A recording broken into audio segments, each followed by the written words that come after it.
Mais uma vez, boa noite a todos que estão presentes aqui na igreja, os meus irmãos, minhas irmãs, e também boa noite para você que está nos acompanhando aí pelo Instagram aqui da Igreja do Alegria. É uma alegria, um privilégio para nós termos a sua presença aqui, mesmo que de maneira virtual, né? Ter a sua presença aqui para juntos adorarmos a Deus é muito importante. Esse é um momento de crise, né? A gente nunca imaginava que iríamos passar por uma situação como essa, mas os servos de Deus têm que se adaptar em toda e qualquer circunstância. Eu gostaria de desejar também um seja bem-vindo aqui para o pessoal que está nos acompanhando aqui pela página do nosso irmão André pelo YouTube. Seja muito bem-vindo, eu tenho certeza que Deus vai falar poderosamente ao seu coração. E por fim, eu gostaria de desejar também um seja bem-vindo aí para aqueles que estão nos acompanhando pela página aqui do Facebook. Que Deus abençoe você e sua família, e que nessa noite a gente possa, de fato, ter um encontro pessoal com Cristo. E também eu fiquei sabendo que está nos acompanhando uma equipe de desbravadores, né? Que você, desbravador, possa aceitar o chamado que Cristo tem para você, por mais que talvez você diga assim, mas eu sou apenas um adolescente. Nós entendemos que quando uma pessoa, independentemente da idade dela, se coloca nas mãos de Deus, Deus ele pode fazer maravilhas. E essa turma de desbravadores estão aí montando uma classe bíblica para todo sábado às 3 horas da tarde estarmos estudando a palavra de Deus. Então, se você é desbravador aqui do distrito do Juca Rosa, está me ouvindo agora, prepare aí o seu coração, chame também amigos que queiram participar desse clube, e muito mais do que participar do clube é ouvir a palavra de Deus, compreender o plano que Deus tem para cada um de nós. Então, queridos, eu fico muito feliz por essa oportunidade de estar falando aqui com os meus irmãos aqui da igreja e também vocês que estão aí de maneira virtual. E o tema da mensagem de hoje é o Evangelho que traz vida. Quando nós aceitamos a palavra de Deus no nosso coração, a primeira coisa que vai acontecer é esse desejo de viver. Embora em alguns momentos você pode estar triste, podemos passar por situações que às vezes o pastor da sua igreja não vai entender, o irmão da sua igreja não vai entender, talvez o seu irmão não vai entender, a sua esposa não vai entender, o seu esposo não vai entender, mas nós cremos que esse evangelho que traz vida, a gente crê e confia em um Deus que está no controle de tudo e quer dar paz e vida em abundância para cada um de nós. Então é por essa razão que eu vou ler alguns textos bíblicos, e através desse texto bíblico, o desejo do meu coração é que esse evangelho possa impactar sua mente e seu coração. Eu não sei qual é a situação que você está nesse momento. Tem pessoas que eu estou pregando nesse momento que está feliz, e glória a Deus por isso. Mas por outro lado, em meio a tudo que estamos passando e vamos passar ainda, tem pessoas que estão tristes, tem pessoas que estão desanimadas. E é por essa razão que Deus trouxe a mim, os meus irmãos aqui da igreja, e você também que está aí do outro lado, para poder estudar a palavra de Deus. Então pegue sua Bíblia, porque Bíblia na mão é Jesus no coração, ok? Então o primeiro texto bíblico que nós vamos ler está lá em Efésios, no capítulo 5, no versículo 14. Então eu convido você, meu querido irmão, minha querida irmã, a abrir em Efésios capítulo 5, versículo 14. Mas a gente jamais deve estudar a Bíblia sem antes orar. Mas talvez você vai dizer assim, mas Igor, a gente não já orou aqui?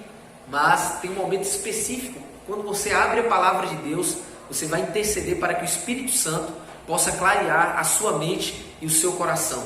Então fica esse conselho para você, desbravador, para você, querida mulher, querido homem de Deus, nunca, jamais estude a Bíblia sem antes orar. Todos nós somos uma criança diante de um Deus eterno e que quer nos dar conhecimento, e muito mais do que conhecimento, Ele quer nos libertar em nome de Jesus. Então, se puder, feche seus olhos e vamos juntos orar. Senhor nosso Deus, estamos aqui de maneira humilde, reconhecendo que somos pecadores. Não existe aqui ninguém nem melhor e nem pior que ninguém. Estamos na mesma escala, pecadores.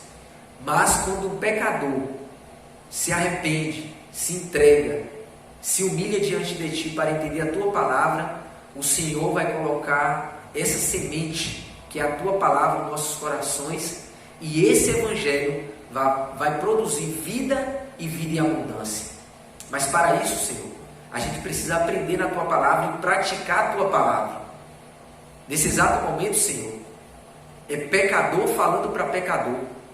Então eu peço para que o Senhor unja os meus lábios, purifique minha mente e meu coração, e que nada do que eu venha falar aqui seja da vontade humana, mas que tudo venha ser para a honra e glória do Senhor. Então derrame o Espírito Santo aqui na igreja, derrame o Espírito Santo sobre as pessoas que estão nos ouvindo pelo Instagram da igreja, pelo YouTube e pelo Facebook. Que possamos ter um encontro verdadeiro e que possamos levar adiante essa mensagem de esperança. Em nome de Jesus. Amém. Bem, meus queridos, Efésios 5,14, olha que texto incrível. Olha o que diz a palavra de Deus. Pelo que diz, desperta, tu que dormes, e levanta-te dentre os mortos, e Cristo te iluminará. Amém? Glória a Deus. Há uns 4 anos atrás, um servo de Deus esteve nessa igreja aqui, a Igreja do Alegria, a Igreja Adventista, e ele pregou uma mensagem, e ele começou com o mesmo texto que eu começo nessa noite. E desse dia em diante, minha mente, assim, sabe, foi despertada. Sabe aquele momento que você está na caminhada e parece que precisa ter um empurrão, parece que você precisa ser despertado para poder acordar, para que esse evangelho realmente faça diferença na minha vida e na vida da nossa família? Quando nós colocamos em prática esse evangelho, isso é o verdadeiro despertar. Porque você sabe, o evangelho só vai produzir vida, e vida verdadeira, vida em abundância em nós, quando a gente coloca em prática. Porque você sabe, nós temos ao nosso redor um grande psicólogo do mal. O nome dele é Diabo e Satanás. Há 6.000 anos ele veio para matar, roubar e destruir homens, mulheres, desbravadores, pessoas que querem pregar o evangelho e que querem aceitar o evangelho. Mas quando a gente desperta, não há o que temer, porque a gente compreende que existe alguém mais poderoso do que esse psicólogo do mal. Existe um Deus todo-poderoso, um Deus criador dos céus, da terra e do mar, e que está no controle desse mundo. Diga amém. Amém. Então nós, queridos, precisamos despertar. E o que vai acontecer quando nós despertamos? Eu não preciso falar, eu preciso deixar a Bíblia falar. E quando nós deixamos a Bíblia falar, a gente é impactado. E o finalzinho do texto bíblico diz: e Cristo te iluminará. Você já parou para imaginar que às vezes a gente fica criando várias técnicas, e talvez não há nada de errado, mas quando a gente fica criando técnicas e foge do evangelho, aí sim existe um erro. Mas, queridos, a gente, além de ter algumas técnicas, a gente precisa voltar para a palavra. Então a palavra diz que quando a gente é despertado, automaticamente Cristo vai te iluminar, e você vai ser luz e vai produzir vida, porque o evangelho, ele é vida. Você compreende isso? Então, há quanto tempo você estava aí dormindo sem ler a Bíblia?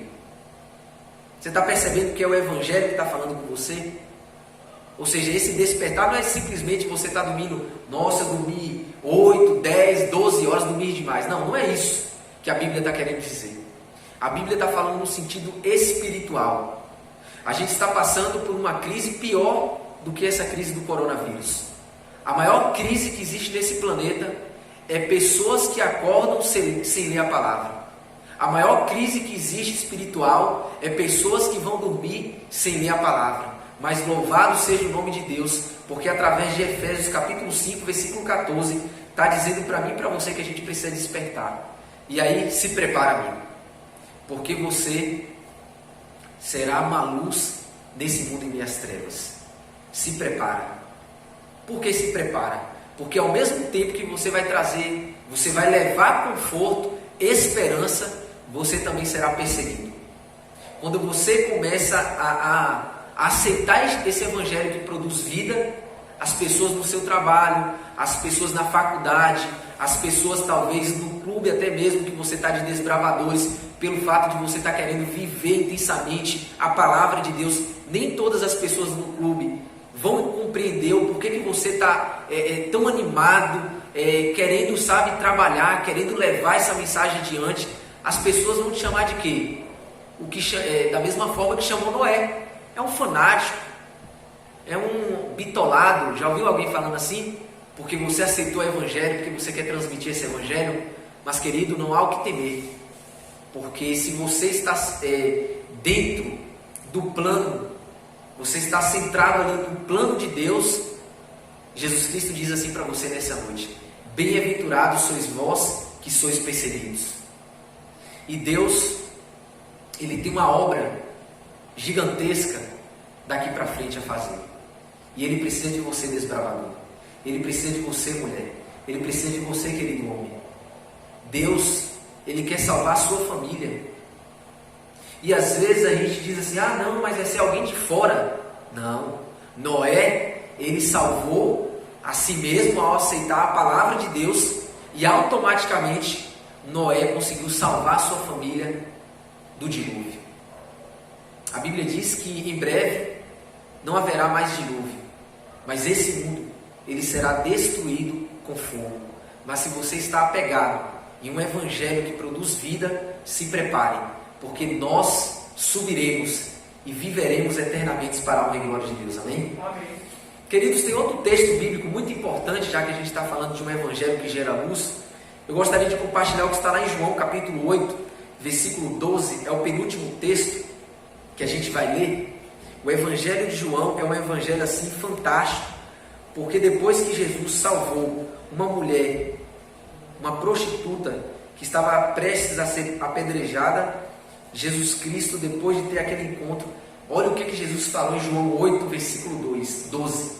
Abra sua Bíblia, anote esses textos, para que depois você tenha uma comunhão pessoal com Deus também. João, capítulo 8, versículo 12, diz assim: então Jesus tornou a falar-lhes, dizendo: eu sou a luz, quem me segue de modo algum andará em trevas, pelo contrário, terá a luz da vida. Você lembra que no começo eu falei para você que o Evangelho, ele produz vida?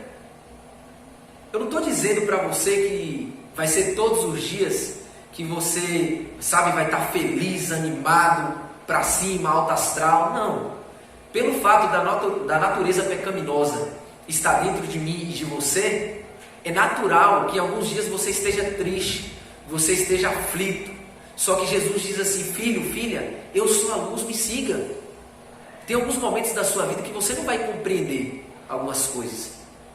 Deus vai fazer um chamado tão profundo para a sua vida que a sua família não vai compreender você. Talvez você será perseguido pela sua própria família. Você será perseguido pelos amigos da faculdade. Você será perseguido pelas pessoas que você talvez não imaginava, mas está te perseguindo. Por quê? Porque a luz, ela sempre vai incomodar as trevas. Mas é melhor ser perseguido do que ser covarde. Você lembra de Pilatos, né? Pilatos, ele foi lavar as mãos. E aquele ato de Pilatos de lavar as mãos simboliza covardia. E quando eu lembro dessa palavra covardia, eu me lembro de Apocalipse, que diz assim que os covardes não entrarão no reino dos céus. Há quanto tempo Deus tem feito um chamado para você participar do clube de desbravadores? Há quanto tempo Deus tem oferecido para você um estudo bíblico? Há quanto tempo você está fugindo do chamado que Deus tem para a sua vida? Eu quero falar para você que as suas férias, a partir de hoje, ela acabou. A partir de hoje, as suas férias acabou. Porque enquanto eu prego, o Espírito Santo está trabalhando na sua mente e no seu coração. Enquanto eu estou falando aqui para você a palavra de Deus, Deus está falando: filho, você tem duas opções a partir de hoje. Você tem apenas duas opções. Ou você vai caminhar nas trevas, ou você vai seguir Jesus, que é a luz do mundo. E aí? Qual é a sua opção? Aquilo que você tem escutado gera luz em você? As músicas que você tem escutado, querido desbravador de Deus, querido homem de Deus, querida mulher de Deus, será que de fato essas músicas, esses filmes, essas séries têm produzido vida de fato, no sentido real para a sua vida? Eu não sei se você lembra, mas lá em Filipenses capítulo 4, versículo 8 diz que deve ocupar o seu pensamento aquilo que é puro, aquilo que é verdadeiro, aquilo que é de boa fama. se há alguma virtude, algum louvor para Deus, que isso ocupe o vosso pensamento. Então você acha que Satanás, ele vai te tirar dos caminhos de Deus, logo apresentando o pecado. Olha aqui o pecado, venha pecar. Não. Ele começa, sabe, a trabalhar na sua mente. E a nossa mente, amigo, é o campo de batalha. E aquilo que você vai ouvir, assistir, até mesmo comer e beber, vai influenciar a sua vida, ou para as trevas, ou para a luz. E aí eu te pergunto, porque eu não quero te condenar, quem sou eu para te condenar? É pecador falando com pecador. Aquilo que você tem assistido, ouvido, aquilo que você tem comido e bebido, realmente tem produzido um evangelho que traz vida e vida em abundância para você? Agora eu deixo a resposta com você. Eu estou fazendo você raciocinar. Eu estou fazendo você pensar, sabe por quê? Porque você é inteligente. Esse cérebro foi Deus que te deu. Esse corpo foi Deus que te deu. E quando a gente vai para 1 Coríntios, diz que a gente precisa glorificar o nosso corpo. Porque o nosso corpo, ele é templo do Espírito Santo. Se você recebeu um convite para assistir essa mensagem, se você recebeu um convite para participar de uma classe bíblica, é porque essa pessoa que te convidou está gerando vida nela. O Evangelho impactou tanto a mente e o coração dessa pessoa que ela precisa convidar você. E agora eu quero falar um pouquinho de maneira particular para aqueles que já fazem parte de uma igreja. Para você que é líder religioso, para você que já frequenta a igreja há tanto tempo. Você tem pregado o Evangelho pelas redes sociais? Porque é verdade, a gente não pode ficar de casa em casa, a gente pode, existe um decreto aí. Mas eu pergunto para você, o Evangelho ele vai parar por causa de uma crise? Será que a crise é maior que o Evangelho? Então Deus ele tem aí o Instagram, Deus tem aí o YouTube, Deus tem aí o Facebook, Deus tem aí o Zoom, para que você possa dar um estudo bíblico, para que você possa reunir a sua família e fazer, quem sabe, um culto com seus netos, com os seus filhos, com seus sobrinhos, o seu tio, seu pai, sua mãe, seus melhores amigos. Amigo, não há desculpa para a gente parar de pregar o Evangelho. Eu te faço outra pergunta. Você acha que depois que veio a crise do coronavírus, você acha que o diabo ele tirou as férias? E aí? Você acha que o diabo está de férias durante esses 3 meses, ou talvez 6 meses, né? Porque no Brasil chegou em março? Eu creio que não. O livro do Apocalipse diz que pouco tempo lhe resta. E o diabo, por saber que pouco tempo lhe resta, olha só o que ele faz. João 10:10. Agora vamos ler se o diabo está de férias ou se ele está trabalhando. Ou se Deus está de férias também, ou se Deus está trabalhando. João capítulo 10, versículo 10.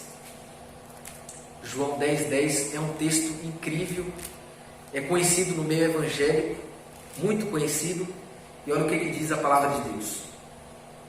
O ladrão vem somente para roubar, matar e destruir. Eu vim para que tenham vida, e a tenham em abundância, amém? O diabo não para, amigo. Aqui o ladrão é representado pelo diabo. Você acha que ele parou de destruir casamentos? Pelo contrário. O número de divórcios tem crescido cada vez mais.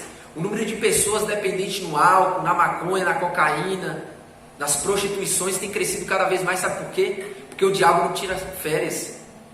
Agora veja, Deus também, ele não tira férias. E Deus te trouxe aqui hoje, por meio das redes sociais, para gerar vida no seu coração, para gerar esperança no seu coração, para poder despertar você, para fazer com que você busque a luz enquanto pode achar. Porque eis que vem dias, diz o Senhor, em que Ele vai enviar fome sobre a terra. Então esse Evangelho, Jesus disse, eu vim para que tenham vida e a tenham abundância. Esse é o Evangelho que eu conheci, esse é o Evangelho que tem motivado, levado essa esperança ao meu coração, essa vida ao meu coração, para que eu possa transmitir para outras pessoas. Agora, amigo, é com você. Você acha que esse convite para criar a classe bíblica, esse convite para estar conosco aqui é à toa? Não, é tudo obra do Espírito Santo. Tudo que está acontecendo aqui nos bastidores é obra do Espírito Santo. Porque o Espírito Santo ele não tira férias. Enquanto essa crise está passando e ela vai terminar, mas vai vir outras piores que essa, o Espírito Santo ele vai trabalhar, porque nesse momento de crise, de sofrimento, de angústia, era a única oportunidade do Espírito Santo falar ao seu coração. Porque veja, quantos anos ou quantas vezes você já recebeu o convite para ir na igreja? Fala aí para mim, quanto tempo? Quantas vezes? Você já recebeu 10 convites, 20, 30, 40 convites? Mas veja, através dessa crise, você abriu espaço e Deus te ama tanto. E Deus queria falar de você de maneira tão poderosa, de maneira tão direta, para que você pudesse entender que você só vai ter vida, não é num copo de bebida. Você jamais terá vida num cigarro. Você jamais terá vida na cocaína. Você jamais terá vida buscando as orgias e os prazeres que esse mundo oferece. Jamais você terá vida. Você terá prazer momentâneo. Agora a vida em abundância é só em Cristo. E Deus está te chamando para que você agora tome uma decisão. Você não pode estar sozinho. Ninguém consegue caminhar sozinho. E é por essa razão que eu encerro o texto com Eclesiastes, capítulo 4, versículo 9. Eclesiastes, olha que texto, falando de vida e falando de dupla. A gente poderia aplicar aqui agora esses versos, para que você tenha amizade, você tenha amigos que estão com o mesmo foco que você. Eclesiastes, capítulo 4, versículo 9 e versículo 10. Olha que texto. Prepare o seu coração aí. Se você não está com a Bíblia, escute bem. Melhor é serem dois do que um, porque tem melhor paga do seu trabalho. Porque se caírem, um levanta o companheiro. Ai, porém, do que estiver só, pois caindo, não haverá quem o levante. Eu vou repetir mais uma vez, porque talvez você não está com a Bíblia, não entendeu? Vou repetir de novo, hein? Melhor é serem dois do que um. Já ficou claro, né? Melhor dois do que um. Porque tem melhor paga do seu trabalho. Aí o versículo 10. Porque se cair, um levanta o companheiro. Ai, porém, do que estiver só, pois caindo, não haverá quem o levante. A caminhada cristã, meu querido amigo, meu querida amigo e amiga, quando você fala assim, essa pessoa será minha dupla missionária, essa pessoa vai me ajudar, eu vou ajudar essa pessoa e essa pessoa vai me ajudar. Aí vai ter um momento na sua caminhada que você vai estar desanimado, você vai pensar assim, não vai dar mais para mim não. Aí o seu amigo vai chegar e falar bem assim, meu amigo, você lembra que você me ajudou? Eu estava desanimado, eu estava triste, eu estava ali querendo desistir de tudo, e de repente você chegou com a Bíblia na minha casa, e você me apresentou o Evangelho que gera vida, e aí, meu amigo, você vai desistir agora? Você vai faltar ao céu? Você acha que você vai faltar ao céu por causa de uma crise que é momentânea? Não, meu amigo, nós estamos chegando no momento final. E nesse momento final, a gente precisa compreender que nós não chegaremos no céu sozinho. Você precisa, além de aceitar o Evangelho, você precisa ter uma dupla missionária. Para no momento que um cair, o outro levante. Para no momento que um estiver desanimado, o outro anime. Para que naquele momento que um estiver sem esperança, você leve a esperança. Para no momento que um estiver triste, você leve a alegria. Amém por isso? E agora eu quero apelar ao seu coração. Não adianta você ouvir essa mensagem de hoje e não tomar sua decisão. Então, desbravador, eu convido mais uma vez a você a participar da classe bíblica no sábado, às 3 horas, você que faz parte aqui do distrito do Juca Rosa, e para que você também, querido homem, querida mulher, que talvez está na Bahia ou em outro estado, possa procurar a Igreja Adventista do Sétimo Dia e falar assim, eu quero aceitar esse Evangelho que gere vida. Senhor Deus, muito obrigado porque o Evangelho ele transforma vidas. E por mais que estamos passando por alguns momentos difíceis, sabemos que o Senhor está no controle desse planeta Terra. Por mais que as circunstâncias, parece que o Senhor perdeu o controle. Mas não, a tua palavra é suficiente para esmagar com o nosso próprio eu, com os nossos maus pensamentos, que querem dizer coisas contrárias à tua palavra, ou até mesmo o inimigo que fica promovendo maus pensamentos. Muito obrigado, Senhor, porque o Espírito Santo ele não dorme, o Espírito Santo ele não para, e por essa razão, nessa noite, nós cremos pela fé que o Evangelho transformou, perdoou e gerou vidas e vidas em abundância. Muito obrigado por mais esse culto de adoração. Leve cada irmão que está aqui na igreja local para a sua casa em paz, que cada um venha ter uma semana abençoada por Ti. E nós pedimos também pelos nossos irmãos que estão nos acompanhando pelo Instagram, YouTube, Facebook, que o Senhor possa abençoar cada um deles e cada família representada, em nome de Jesus. Amém.